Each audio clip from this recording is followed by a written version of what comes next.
And how does NATO fit into all of this? Well, NATO, North Atlantic Treaty Organization, is now Pacific Treaty Organization because 45% of the forces for the rim of the Pacific military war maneuvers are NATO related. 8 of the countries that'll be sending their ships and aircraft are NATO countries. Canada, Colombia,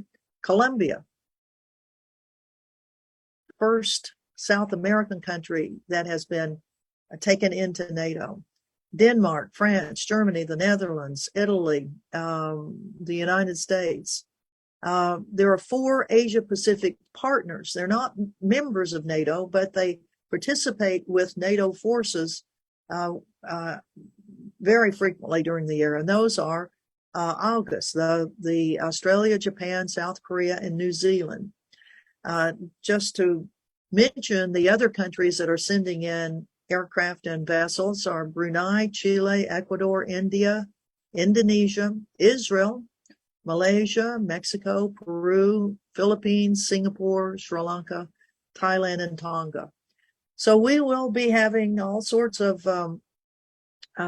challenges to RIMPAC, as we do every time that RIMPAC comes there, because it's a very destructive military war maneuver. There are all sorts of missiles that are fired off into the Pacific from the ships. One of the practice things they do every time they have RIMPAC is sink a ship. Great fun, it sounds like. Yeah, you just blow up a ship. And supposedly the ship is all the petroleum products and everything have been taken out of it. But, who believes that? But this is target practice, practicing destroying other ships. For example, like the Russian ships in the Black Sea, particularly their largest ship, the Moskva, that was targeted probably with U.S. intelligence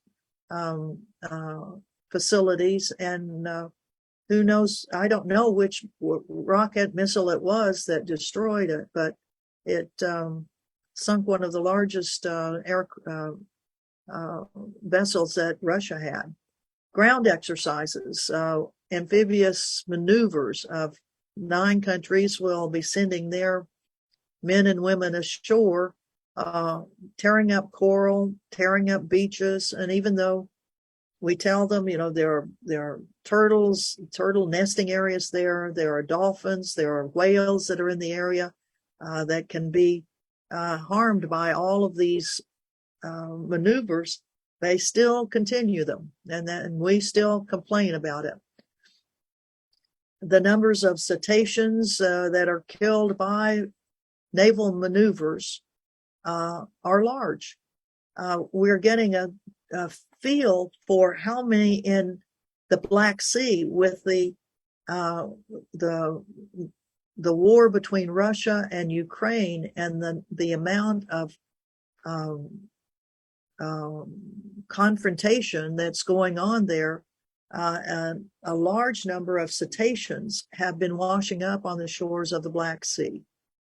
So we know that the Navy has actually admitted that, yes, sonar and other things are harmful for these cetaceans, but they continue to harm them. Now, here is what we're doing to challenge NATO and the RIMPAC.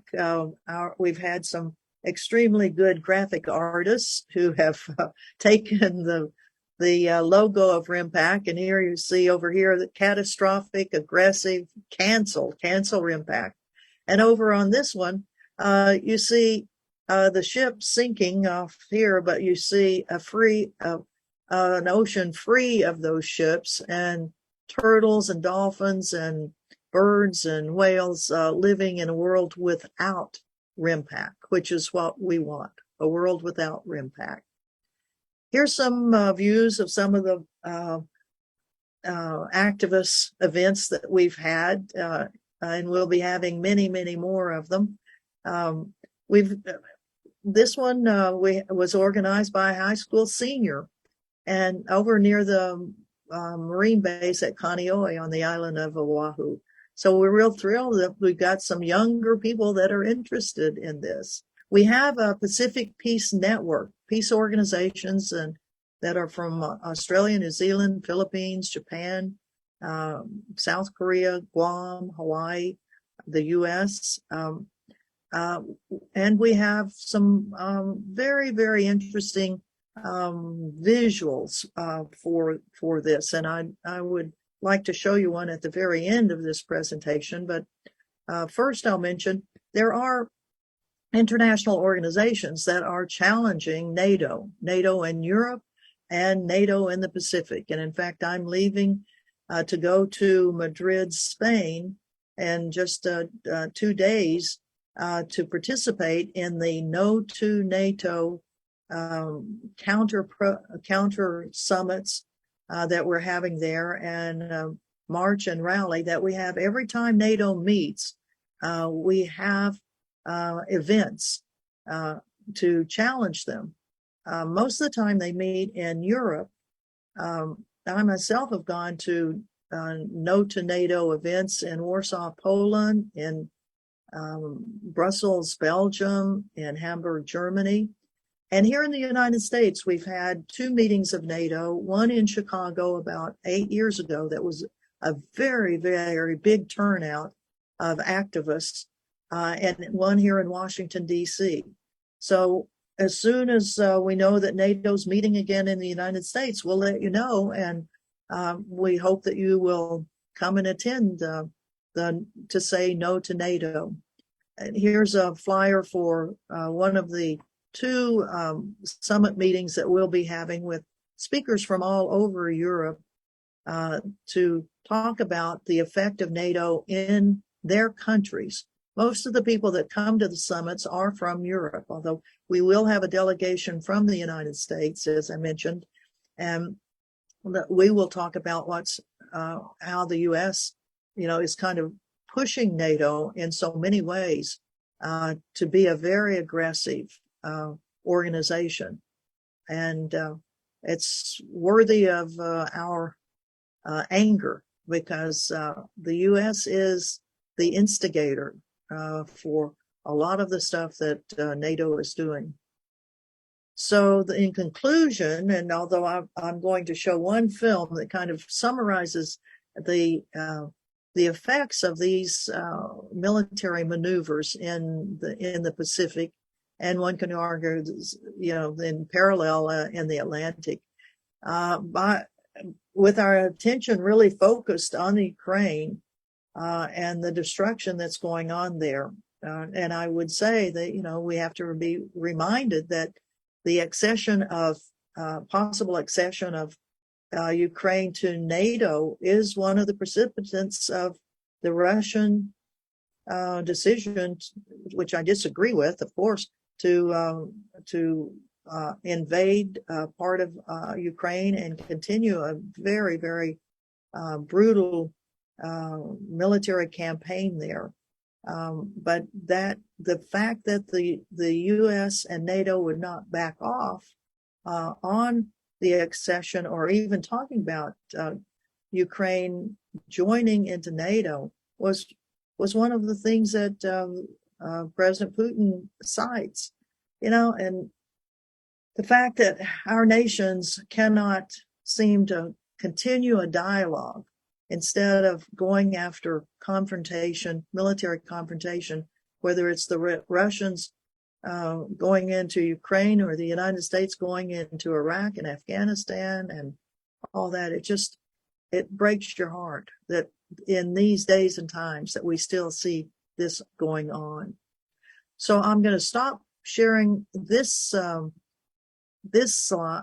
of slides, and then I'll finish with a poem that is read by indigenous poets from all over the Pacific.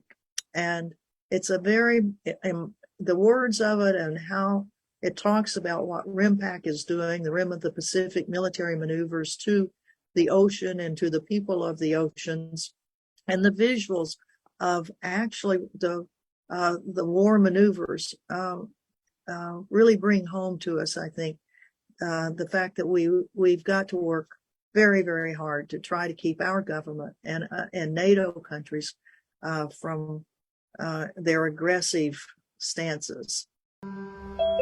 In a world without RIMPAC, Papa will bear down smiling through the pain of birth, no longer afraid of losing her child to bombs. She will breathe, and we will breathe. Yeah. In a world without RIMPAC, there is breath enough to stand against the torpedoing teeth, the amphibious assaults, underwater explosions, the nuclear bombs and billions of dollars and bullets of peacetime that continue elsewhere. Breath enough to salve these and so many wounds, to sing so loud we drown all submarine sonar. In a world without war games on our watery blue body, there is no place for hungry egos, no place for triggering weapons into the belly of the rich, vast blue Moana, because she will breathe. Free, freely, freedom, chanting, my body is not your playground. In a world without militarization, words like colonization and occupation become words used in the past tense. What possibilities emerge when we are free? Islands as space for creative growth and true security. The entire Pacific Ocean unafraid to breathe. In a world without nuclear warfare, Tahitian, Marshallese, Hawaiian, indigenous lives would be celebrated without hierarchy based on dollars and euros, without fear for our smallness or isolation, needing the protection of empire, unfurling a pandemic of radiation, contamination, and sickness. All lives will be created equal. In a world without deception, no one believes that security is a function of bullets. In a world without naval sonar, a song returns from the vast assembly of cerulean gods to an altar of coral and island anchored to this blue chorus. From the depths of obscurity, Kanaroa Auhe'e, a tubulous mele from which we all do our living. The source is stable. Ola. In a world without war, no child will bear a ballistic horizon. Only clouds, skies, waves will thunder. In a world without appropriation, our language will be unstolen. Te mana, te kaha, rest from the crest of Her Majesty New Zealand ships of war. In a world without naval frigates, Eva traverses the Royal Moana Nui, the Star Command blue sky merging into the navy blue Pacific. Kiwa fishes for islands across the ultramarine, hauling up Hawai'i, necessary respite. In a world without war, we wouldn't have to wonder if we'd wake to bombs being dropped on our villages, or question if our hanam was clean enough to drink, our golai safe enough to eat. No trespassing signs and fence lines wouldn't dictate the journeys of our tano and our tasi. We'd be islanders connecting through constellations and canoes, sitting under coconut trees, sharing origin stories, chewing uba, brown bodies dancing, islander hearts beating, ancestral dreams come true. In a world without bombs, we honor generations of Ike. We seed forests of koa. We stand in the malu of our sacred mountains, plant our ieve in the frigid waters. We stare back at Aina and see our reflections, kneel down and are fed. In a world without bombs, we rise from the sea they tried to conquer. Ea, mai ke kai mai.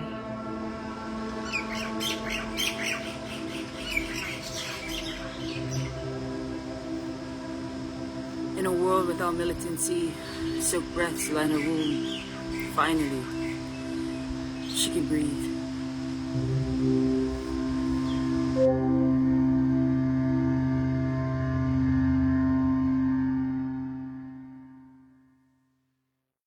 Oregon is a Pacific Coast state, and so California, Oregon, Washington, all can have the effects of RIMPAC. In fact, Southern California with San Diego A lot of the ships for the RIMPAC come out of there. The submarines come out of the state of Washington. So you all are kind of surrounded by all of this war machinery, and we would really appreciate if you'll cancel RIMPAC to all of the demos that you have on your street corners, so that you can educate your community of the destructive nature of these war practices that are going on out in our Pacific Ocean. I have just been reading in the Washington Examiner about a bill that's being proposed by Senate Foreign Relations Chairman Bob Menendez of New Jersey and House Armed Services Chairman Adam Smith. And it's talking about Taiwan. And they're calling for the U.S. to expand the military and economic relationship between the U.S. and Taiwan. And Senator Lindsey Graham from South Carolina is also a co-author of the bill. And he calls it the largest expansion of the military and economic relationship between our two countries in decades. And I just wanted to point out that they are using this invasion by Vladimir Putin of Ukraine. And Chairman Adam Smith made this comment to reporters that he thinks that the Chinese government is looking to see if Putin is going to be successful or not, and that will be part of their calculation to see whether or not they can attack Taiwan, and that they're looking to say Joe Biden's unwillingness to intervene as an indication of whether China can invade Taiwan. And so this is why Taiwan needs U.S. military support right now. So I wonder if you can comment on that and those comments by the U.S. senators. Yeah, I'll be glad to. But first, I'll comment on what Joe Biden said himself, that yes, the U.S. would defend Taiwan.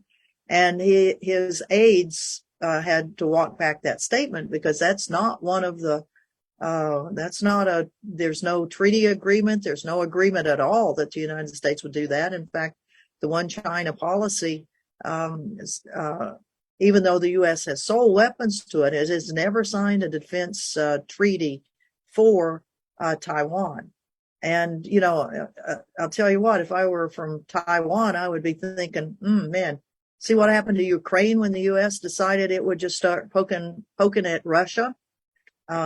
And you see what the U.S. is doing with Taiwan, sending in all this high-level diplomats and sending in more equipment and all that, and essentially poking an eye in China. And so who's going to get stomped on?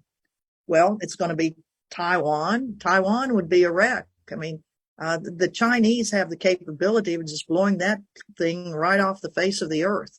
They have been sending air armadas of over 50 aircraft at one time to go right to the edge of it. And, the amount of weaponry that they have on the coast, artillery that can just blow the place apart.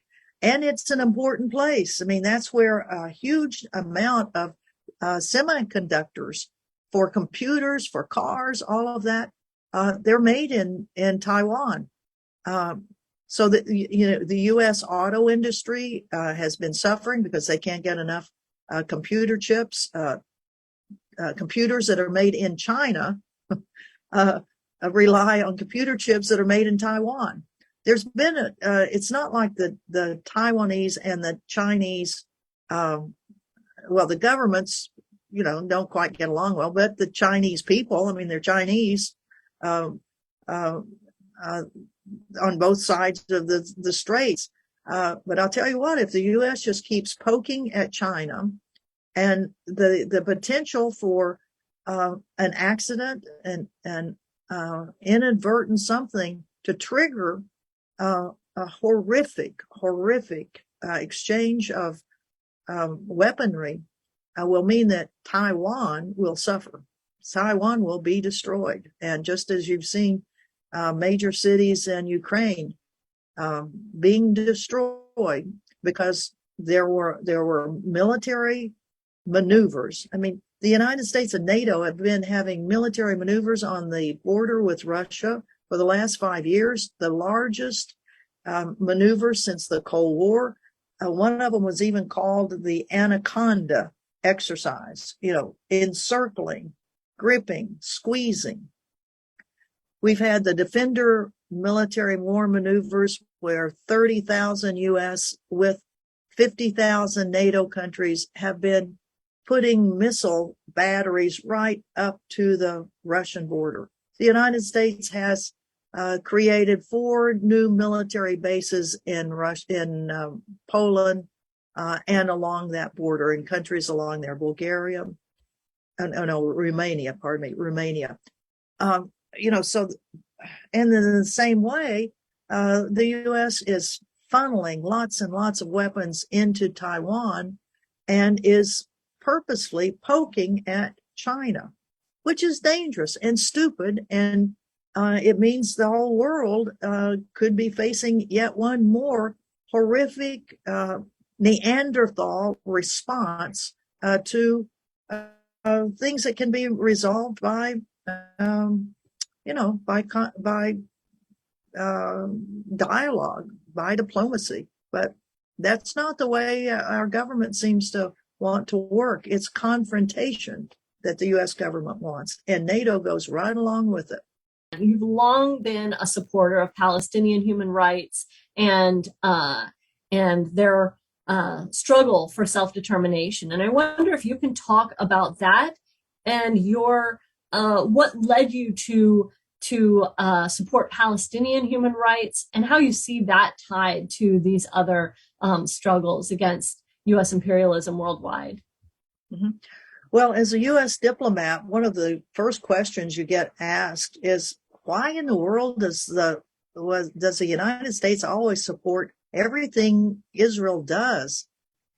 Most people in the rest of the world recognize what the brutality, the lethality that the Israelis push on Palestinians, the numbers of people Palestinians that have been killed, jailed, in a land that was theirs until 1947. I mean, there were certainly some Jewish people that lived in the land, but the land itself was held by people of Middle Eastern heritage and Palestinians. And so as a diplomat, the only thing I could say is, it's just U.S. policy of every administration that we support the state of Israel. And it was not a very good answer, but that's really the reality of it. When I finally resigned from the government, though, and had the opportunity to go to Gaza in 2009, January of 2009, just as the massive 27-day Israeli attack on Gaza stopped, it was quite an eye-opener to see the level of destruction. And I mean, we talk about the destruction of Baghdad, the cities in Iraq, the cities in Afghanistan, the cities in Syria, the cities now in Ukraine. Well, when you see what happened to Gaza, it's the same thing. It's like World War II, a destruction of huge amount of territory in that small little place, 25 miles long, 5 miles wide. And talking to the people of Gaza, I mean, certainly there were rockets that were being fired out of Gaza, out of the little prison that the 2 million people of Gaza are in. But in no way did it justify the destruction of a huge part of the cities, the deaths, and as time has gone on, I mean, about every 5 years, there's another major attack that Israel does on Gaza. And then you look at the West Bank, where the settlers there are just claiming more and more of Palestinian land and putting high-rise apartments on them, making little Southern California communes on them. And the state of Israel just gives them money to go ahead and do it. And the U.S. just says nothing. Well, every now and then they will warn Israel that you shouldn't be doing that. But in the meantime, we are giving them $3.5 billion a year as a part of the peace treaty that was signed back in the 70s, the peace treaty with Egypt. So the inequality of the U.S. Of its responses to the illegality of actions by the Israeli government on Palestinians is the reason that I have gone there to Gaza many times, and that I started participating in the Gaza Freedom Flotilla to challenge the Israeli blockade of Gaza. Gaza is blockaded by Israel on three sides, and then the southern side by Egypt.